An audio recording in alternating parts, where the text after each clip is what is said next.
Y nos acompaña también el doctor Eric Urbina, constitucionalista, con quien también vamos a poder abordar este tema. Bienvenido. Gracias, Carlos. Gracias por estar con nosotros.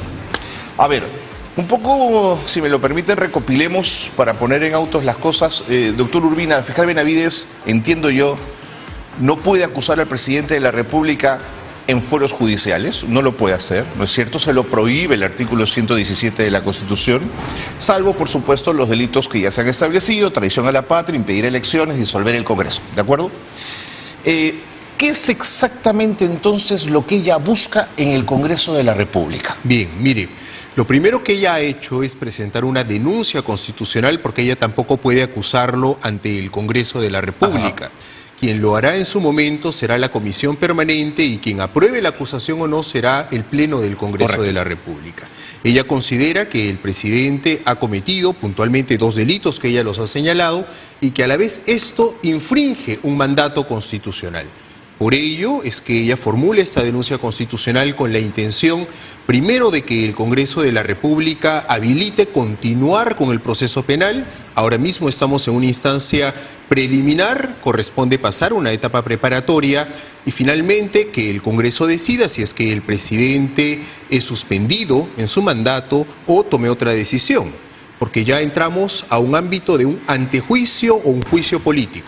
Correcto, entonces, si el Pleno del Congreso autoriza, la fiscal va a continuar con su investigación. Así es. Pero ¿qué pasa cuando avance su investigación y llegue a un punto donde diga: tengo la claridad que es culpable? ¿A quién acusa si el 117 no se lo permite? Bien, ahora mismo no lo puede hacer ante ningún juez, es decir, ante la Corte Suprema específicamente, que es quien ve este tipo de procesos que corresponden a altos mandatarios como el presidente de la República. Para ello necesita que el Congreso de la República habilite este camino. Bien, es cierto que el artículo 117 es una norma taxativa que regula que solo el presidente puede ser acusado por traición a la patria, disolver el Parlamento. En funciones solo por eso. Así es. Sin embargo, hay que decir también que existen principios constitucionales, no solamente el marco convencional, que la doctora Noboa seguramente va a desarrollar con mayor agudeza y precisión, sino además principios constitucionales que han sido desarrollados por el Tribunal Constitucional vinculados a la lucha contra la corrupción. El artículo 117 es un artículo de 206 que tenemos en la Carta Magna, que debe ser interpretado no solo en su literalidad, sino también de manera sistemática y teleológica, es decir, buscando el fin de este artículo. Termino con esto para darle el pase a la doctora Noboa. Doctor Urbina, porque lo he leído de varios también especialistas, es decir, si se le permite a la fiscal de la Nación avanzar en sus investigaciones y acusar, no está manifiestamente quebrando la Constitución, se acusa porque el 117 se lo prohíbe. Bien, eso va a depender de la interpretación que el Congreso de la República haga. Estamos ciertamente entrando a un ámbito de interpretación. Bien, que en un primer momento realizará el Congreso de la República. Podría hacerlo también el Tribunal Constitucional. Ajá. Usted comentaba al empezar el programa que el presidente ya ha interpuesto una acción de amparo, efectivamente, y eso va a merituar justamente que se realice una interpretación. Yo creo que el Tribunal Constitucional tiene ahora especialmente un rol fundamental y dará más luces para entender no solo el alcance del artículo 117, sino también el marco de protección o inmunidad que tiene el gobernante. Correcto. Doctora Noboa, cuando la fiscal de la Nación dio un mensaje el día de ayer, habló de la Convención de Naciones Unidas en materia anticorrupción. ¿Por qué lo hace? ¿Qué está buscando con eso? Bueno, es importante tener en cuenta que el ordenamiento interno no solamente está compuesto por normas que se emitan justamente de manera doméstica, es decir, dentro de nuestro ordenamiento, valga la redundancia, sino que también está compuesto por aquellas normas que provengan del ordenamiento internacional. El artículo 50 de la Constitución establece que todo tratado que es ratificado por el Perú y que entre en vigor forma parte automáticamente del ordenamiento interno peruano. Ese es el sistema monista de incorporación de tratados internacionales a nuestro sistema. La fiscal menciona la Convención ONU, que además, digamos, es la más completa que existe en materia de lucha contra la corrupción en el ordenamiento es del 2003, pero entra en vigor para el 2004 para nosotros. También está la Convención Interamericana de Lucha contra la Corrupción, pero que es más antigua y tiene más o menos la misma estructura que la Convención de las Naciones Unidas, pero es más corta, es más pequeña. Entonces la ONU, la Convención de Naciones Unidas es la más completa que existe de cara a tener normas que busquen prevenir la corrupción, sancionarla, ¿no? Y también normas procesales justamente para evitar la impunidad de los casos de corrupción. En tanto hemos ratificado la Convención de Naciones Unidas, y bueno, también la Interamericana, pero la de Naciones Unidas, que es la más reciente, a pesar de que ya han pasado varios años de su entrada en vigencia, forma parte de nuestro ordenamiento interno y por lo tanto son normas obligatorias.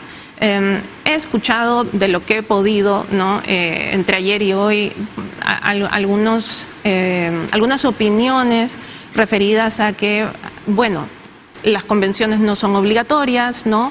O que si no son tratados de derechos humanos, entonces no tienen rango constitucional. Claro, así es, eso se ha dicho mucho. Exacto.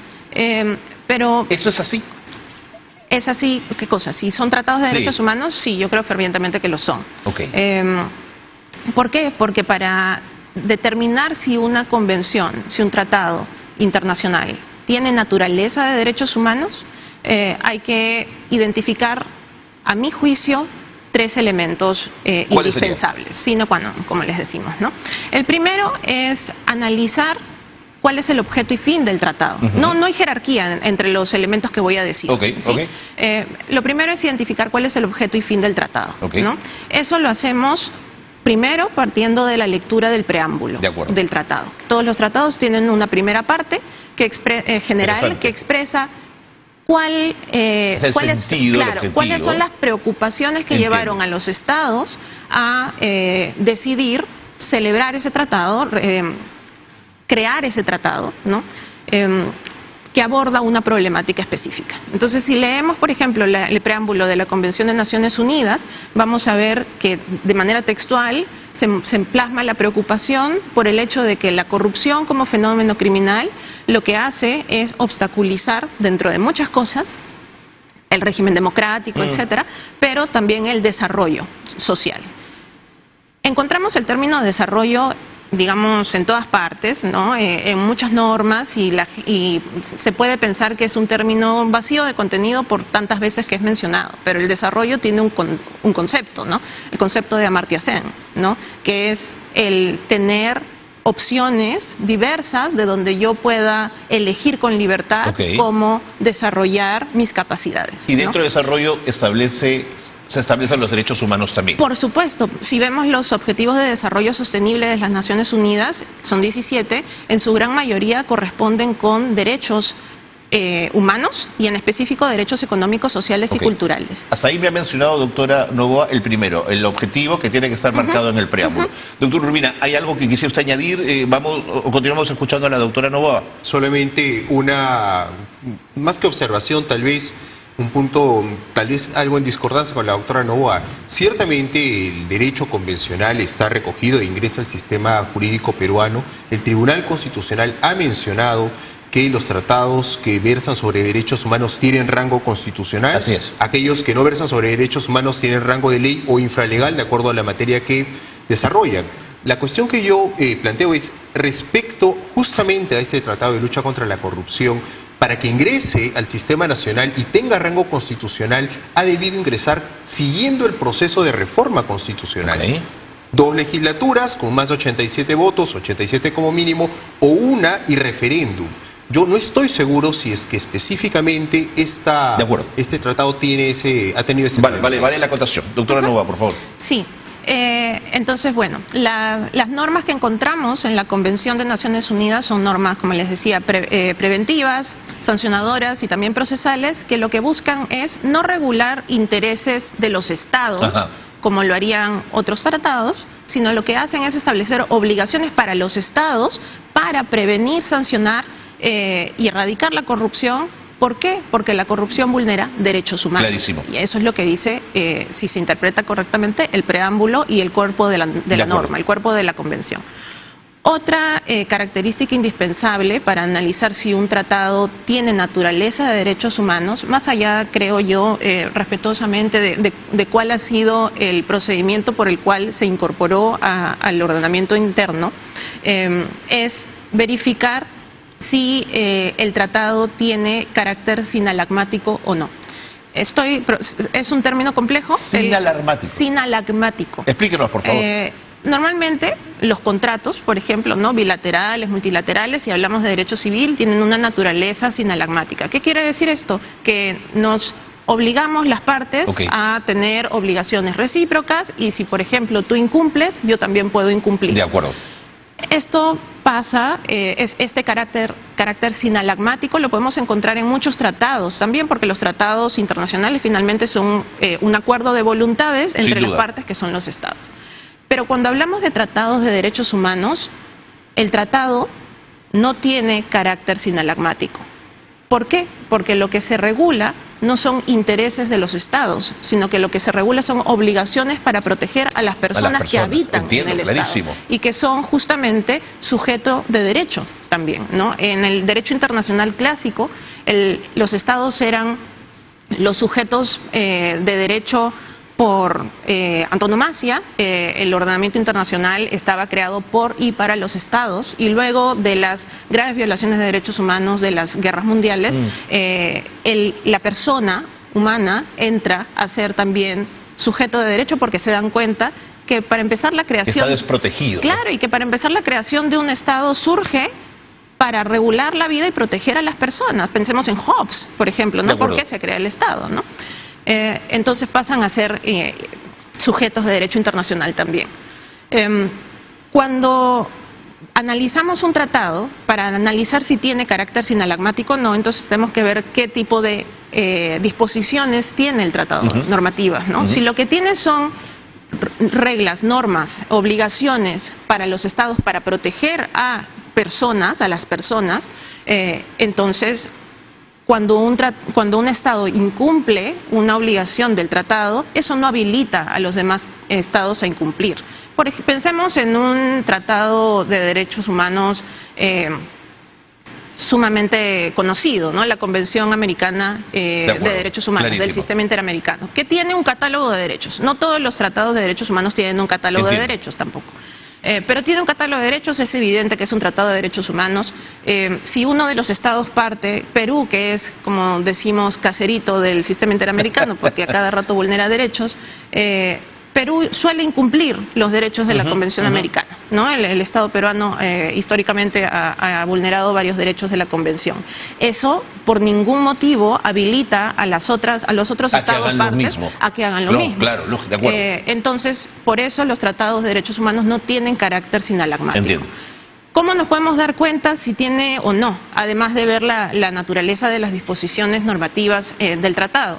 Podemos ver si es que el tratado admite lo que se conoce en el derecho internacional público como reserva al tratado, ¿no? ¿Qué es esto? Cuando un Estado que está ratificando dice, voy a hablar en sencillo, ¿no? Porque el derecho tiene el problema de que usa términos... Por favor, se lo agradezco. Altamente técnicos y la idea es trabajar para las personas, ¿no? Un Estado que quiere ser parte del tratado, ¿no? Dice, yo quiero ser parte del tratado, pero de los 50 artículos que tiene el tratado, no me quiero obligar respecto del artículo 2, por ejemplo, ¿no? O del 3, por ejemplo. Ya, ok, entonces se adhiere o ratifica, pero no se obliga por esos artículos, ¿no? Cuando hablamos de un tratado, eso lo tiene que permitir el tratado mismo dentro de sus normas. Hacia el final de un tratado podemos encontrar las normas referidas a las reservas. La Convención de Naciones Unidas, por ejemplo, admite reservas, pero no respecto de las normas referidas a su objeto y fin, que es la protección de las personas y la lucha contra la corrupción, ¿no? Doctora Novoa, me tengo que ir a la pausa. Doctor Urbina, es una pausa cortita para seguir un poco desarrollando estos contextos y explicarle y preguntarles además si el hecho de lo que ha señalado Aníbal Torres, que no hay norma expresa ni mandato de rango superior para interpretar que se pueda usar la convención. Eso ha dicho el Premier. Quisiera poder preguntarles también esa posibilidad.